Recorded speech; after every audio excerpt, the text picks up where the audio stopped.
మీకోసం తెచ్చింది necklace Mela flat 9.99 VA తో నవంబర్ 29 నుండి డిసెంబర్ 7 వరకు హిల్స్ బ్రాంచ్ త్వరలో ప్రారంభం. నమస్తే రమగారు. నమస్తే జయ. రమగారు, మన వివాహ వ్యవస్థ చాలా గొప్పది, చాలా పటిష్టంగా ఉంటుంది. ఎన్ని మార్పులు వచ్చినా, ఎన్ని చేర్పులు వచ్చినా, కొత్త వింతలు వచ్చినా కూడా కొన్ని పద్ధతులను అయితే మనం వాటినే ఫాలో అవుతూ ఉంటాం. అలాగే కమ్యూనిటీ పరంగా హిందువులు ఒక రకంగా, క్రిస్టియన్స్ ఒక రకంగా, ముస్లిమ్స్ ఒక రకంగా, జైన్స్ ఒక రకంగా, అట్లా మనకి ప్రాంతాల వారీగా కమ్యూనిటీ పరంగా పద్ధతులు మారుతూ ఉంటాయి. అయితే ఇప్పుడు రీసెంట్గా కొత్తది ఒకటి చూస్తూ ఉన్నాం, భూత శుద్ధి వివాహం అని.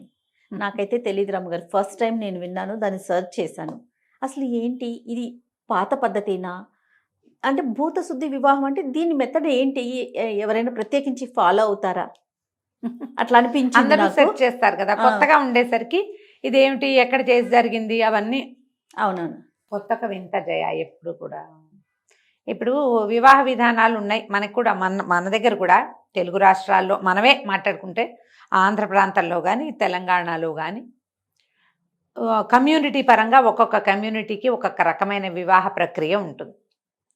బేసిక్ ప్రక్రియ ఏంటంటే అయ్యగారు వచ్చి పెళ్లి చేయటం.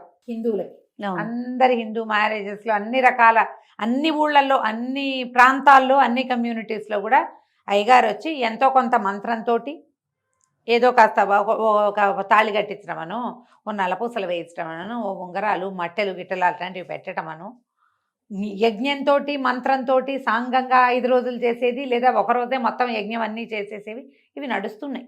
ఇప్పటికీ మనం ఆ సిద్ధాంతాలు నడుస్తూనే ఉంటాయి. ఇందులో ఇదివరకు పూర్వకాలపు విధానాలు ఇంకా బోల్డ్ ఉండేవి. ఆర్షమని, బ్రాహ్మమని, ఆసురీ వివాహం అని, కన్యాశుల్కం ఇచ్చి డబ్బులు ఇచ్చి తెచ్చుకునేది, రాక్షస వివాహాలు, గాంధర్వ వివాహం ఇప్పుడు పుష్కలంగా జరిగేవి గాంధర్వాలే. అప్పుడేమిటి, దుష్యంతుడు శకుంతల చేసుకుంది గాంధర్వ వివాహం. ఎవరు ఉండక్కర్లా, వాళ్ళిద్దరే మాట్లాడుకుని వారి ఇంకా వివాహము ప్రక్రియ ఏం లేదు, నేను నీకు నువ్వు నాకు అనుకుని వాళ్ళిద్దరూ కలిసిపోవటమే గాంధర్వ వివాహం. అవి కూడా జరిగేవి. అవి కూడా ఆ పాతకాలంలో ప్రామాణికమైన వివాహ పద్ధతే అది. వాళ్ళిద్దరూ అది తప్పకుండా ఉండటం. పంచభూతాలు సాక్షి అంతే అనుకుంటారు. అదే పంచభూతాలే సాక్షి.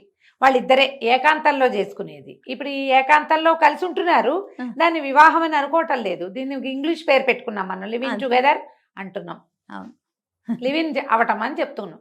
కొంతమంది ఆ లివిన్ని గౌరవించి, పార్ట్నర్ని గౌరవించి లివిన్ తోటే కంటిన్యూ అయ్యి తర్వాత ఏదో మామూలు పెళ్లి చేసుకుని పిల్లల్ని కానీ ఉన్నవాళ్ళు కొంతమంది, కొంత పర్సంటేజ్ కనపడుతుంది.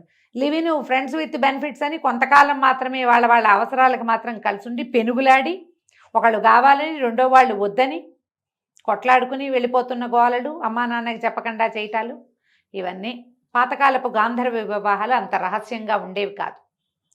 ఇప్పుడు రహస్యమైనవి వచ్చినాయి. సరే, వాటి గురించి అసలు డిస్కస్ చేయకూడదు. ఇప్పుడు నువ్వు చెప్పిన భూత శుద్ధి వివాహం. భూత శుద్ధి అంటే మామూలుగా భూతము అంటే ఏమిటి, అదేదో కాదు, పంచభూతాలు. ఆ పంచభూతాలని శుద్ధీకరించి ఈ అమ్మాయి ఈ అబ్బాయి వీళ్ళిద్దరిని కలిపి ఉంచటం అనేది ఒక ప్రక్రియగా జరిగి ఉండవచ్చు. అది ఈషా ఫౌండేషన్లో చేసుకున్నారు వాళ్ళు పెళ్లి. అదే కదా ప్రఖ్యాతురాలు అమ్మాయి. తను ఎప్పటి నుంచో యాక్ట్రెస్ కాబట్టి అతను కూడా ప్రఖ్యాతుడైన డైరెక్టరు. వాళ్ళిద్దరూ పెళ్లి చేసుకోదలుచుకున్నారు. అండ్ ఇద్దరికి సెకండ్ మ్యారేజ్. అవును, ఈ నార్మల్ సివిల్ తాంబూలాలు పుచ్చుకోవటము, ఉంగరాలు పెట్టుకుని అందరికీ చూపించుకోవటాలు, ఎంగేజ్మెంట్ చేసి తర్వాత మెహందీలని, హల్దీలని అవన్నీ చేసే ఉద్దేశం ఉండుండదు వాళ్ళకి.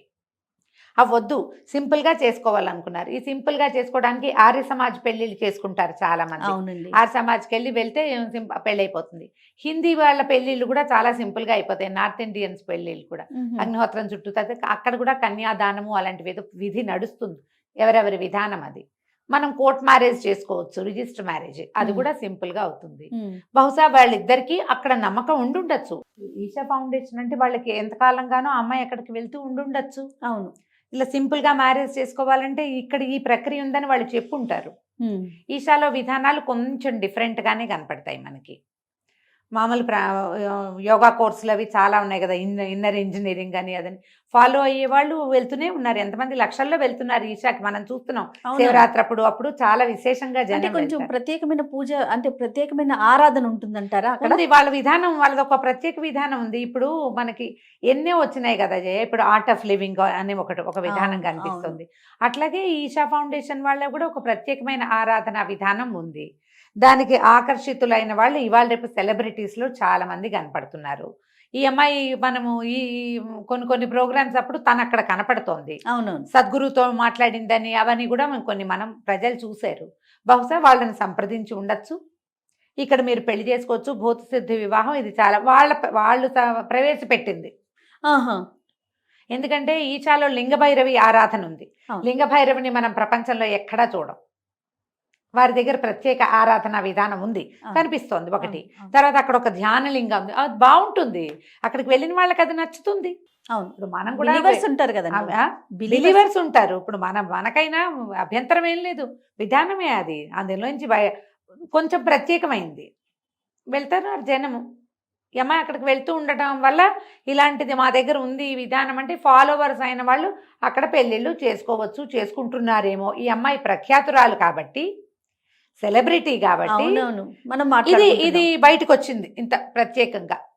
విధానం ఎలా ఉండొచ్చు అంటారు రమ్మగారు? తెలియదు జయ, నాకు ఒక విషయం తెలుసు. ఈశాలో క్లేశనాశక క్రియ అని ఒక ప్రత్యేకమైన క్రియ చేస్తారు. ఇది ఏంటంటే మన దిష్టి తీయటం లాంటిది. ఓకే. ఏవైనా ప్రాబ్లమ్స్లో ఉన్న వాళ్ళు, చాలా ఇబ్బందుల్లో ఉండి మనకి జనఘోష తగిలింది, దిష్టి తగిలింది, లేదా ఏదో మనం ఒక బరువు మోస్తున్నట్టుగా ఉంటే ఈ క్లేశనాశక క్రియ చేయించుకోవచ్చు. వారికి అడ్వర్టైజ్మెంట్ చేస్తున్నానని భావించకండమ్మా. ఇది అక్కడ జరిగే ఒక విధానము. నాకు కొంతమంది స్నేహితులు చెప్పారు, నాకు స్వయంగా ఆరా పుల్లింగ్ చేస్తారా? ఆరా పుల్లింగ్ లాంటిది. ఇప్పుడు మనం దిష్టి తీయంగానే ఆరా పుల్ మనకు తెలుసు.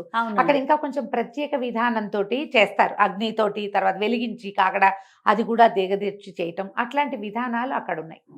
మనము వారు ఇలాంటిది ఏదైనా ఒక పద్ధతి ప్రవేశపెట్టి ఉండుండొచ్చు.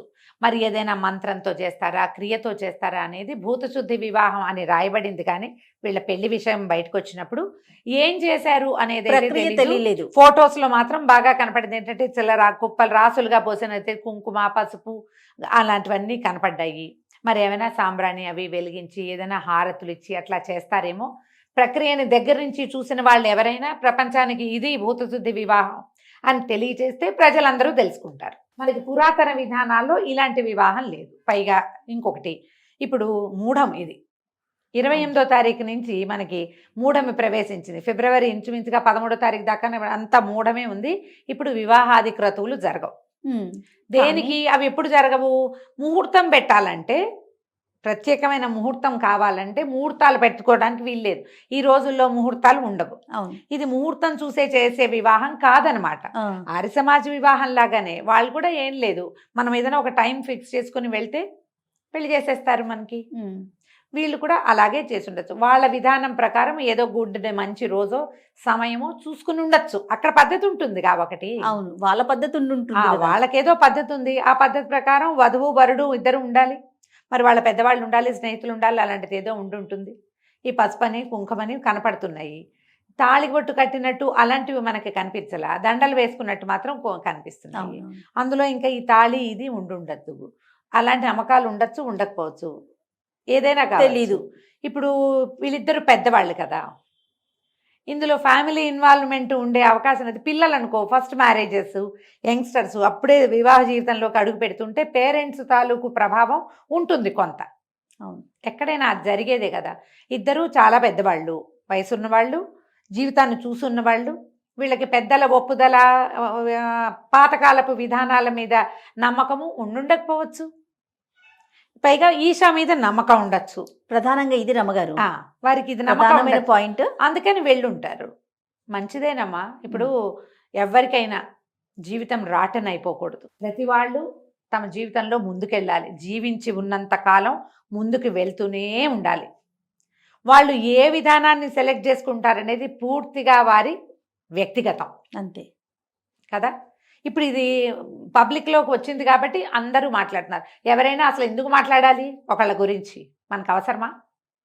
ఇందులో ఒక ప్రత్యేకమైన విధానం కనపడుతోంది కాబట్టి మనం మాట్లాడుకుంటున్నాం. కానీ నేను సమంతని చాలా సంతోషంగానే తలుచుకున్నా. పోనీ ఈ అమ్మాయి ఇక్కడ ఆగిపోకుండా, ఏదో ఒంటరితనంతో బాధపడకుండా చక్కగా జీవితంలో ముందుకెళ్తుంది. ఇంతకు ముందు కూడా ఇలాంటివి జరిగినాయి. మనం అప్పుడు కూడా నేను ఎప్పుడూ అప్రిషియేట్ చేస్తాను. కుదిరిందా ఉన్న బంధాన్ని కాపాడుకోవడానికి ట్రై చేయండి, మ్యాక్సిమం పుల్ చేయండి, అక్కడ సరి చేసుకోవడానికి. అవలేదు, అక్కడుండి కుంగి కునారిల్లిపోయి భూస్థాపితం అయిపోవద్దు. ఎస్, కొత్త ముందుకెళ్ళండి. జీవితాన్ని ప్రారంభించాలి కదా. ప్రారంభించండి. ఎవరైనా ముందుకెళ్ళవలసిందే కదా. అవును రమ్మగారు. పెనుగులాట ఎందుకు, ఎక్కడో చోటకి వెళ్ళండి. వాళ్ళకి నమ్మకం ఉన్నది చేసుకున్నారు. వాళ్ళిద్దరూ కలిసి ఉండటానికి ఏదో ఒక ప్రక్రియ దీన్ని తీసుకున్నారు. వాళ్ళు కలిసే ఉంటే మీరు నేను మాట్లాడేది అడిగేది ఏమీ లేదు, వాళ్ళ ఇష్టం అది. అవును. కానీ ఇది ఒక ప్రక్రియ చేసి దీనివల్ల ఏంటంటే తమ జీవితాల్లో వచ్చే ఏ అబ్స్టకల్స్ తొలగిపోతాయని వాళ్ళు నమ్మేరో అదేదో చేసి ఉంటారు అంతే. ఎవరైనా దీని మీద అవగాహన ఉన్న వాళ్ళు ఈ భూత శుద్ధి ఇలా జరుగుతుంది అని తెలియజేస్తే అంటే ఆల్రెడీ ఫాలోవర్స్ గా ఉన్న వాళ్ళైతే దీన్ని ప్రిఫర్ చేయొచ్చు కూడా. ముందు మనం అవి కూడా చూస్తాం. అవును. ఇప్పుడు మన దగ్గర నుంచి కూడా ఆర్య సమాజ వివాహాలు చేసుకుని వాళ్ళు కోర్టు మ్యారేజ్ చేసుకుని అంటే ఏదేమా రిజిస్టర్ మ్యారేజ్ చేసుకుని రిసెప్షన్స్ ఇచ్చే వాళ్ళు ఉన్నారు కదా. జరుగుతాయి అట్లా. ఇప్పుడు మన ట్రెడిషన్ ప్రకారము అగ్నిహోత్రం ఉండాలి, తాళిబొట్టు కట్టాలి, పసుపు బొట్టు అన్నీ ఉండాలి, ఇవి ఉంటేనే పెళ్ళి అన్న నమ్మకం నరనరాల్లో జీర్ణించుకుపోయి వాళ్ళకున్న వాళ్ళ పేరెంట్స్కున్న నడుస్తుంది. అన్ని విధానాలతో పాటు కొత్తవి చాలా వస్తున్నాయి. అందులో ఇదొకటి. ఏదైనా వీళ్ళు ఏంటంటే ప్రపంచానికి తెలిసి ఒకటవటమే ఒక మంచి సైన్గా నేనైతే భావిస్తున్నాను. ఏదో కలిసి ఉండి ఏమి ఇస్తారు సమాజానికి చెప్పు.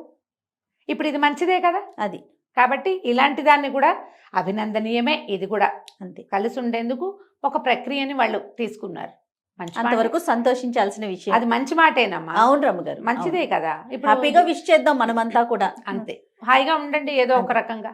సెలబ్రిటీస్ కాబట్టి ఈ విషయం వెలుగులోకి బయటకు వచ్చింది, వెలుగులోకి వచ్చింది. కానీ ఆ ఫాలోవర్స్ కి తెలిసే ఉంటుంది. వాళ్ళలో ఎవరైనా అక్కడ పెళ్ళిళ్ళు చేసుకోవటం అలా జరుగుతూ కూడా ఉందేమో, మరి మనకు తెలియదు. ఖర్చు తక్కువ అవుతుందా, సమయం తక్కువ పడుతుందా, ఆ విధానం ఏదైనా ఆసక్తికరంగా ఉంటుందా, అది మెల్లిగా మనకు తెలుస్తుంది, ప్రపంచానికి తెలుస్తుంది, అందరికీ తెలుస్తుంది. అంటే సమంత ఇలాంటి సెలబ్రిటీస్ కి ఖర్చుతో పనేముంది, పని లేదు. మీరు అన్నట్లుగా అదేదో ఆసక్తికరం అయి ఉండొచ్చు రమ్మగారు. అదే చూడాలి. రైట్ రమ్మగారు, నమస్తే. నమస్తే జయ.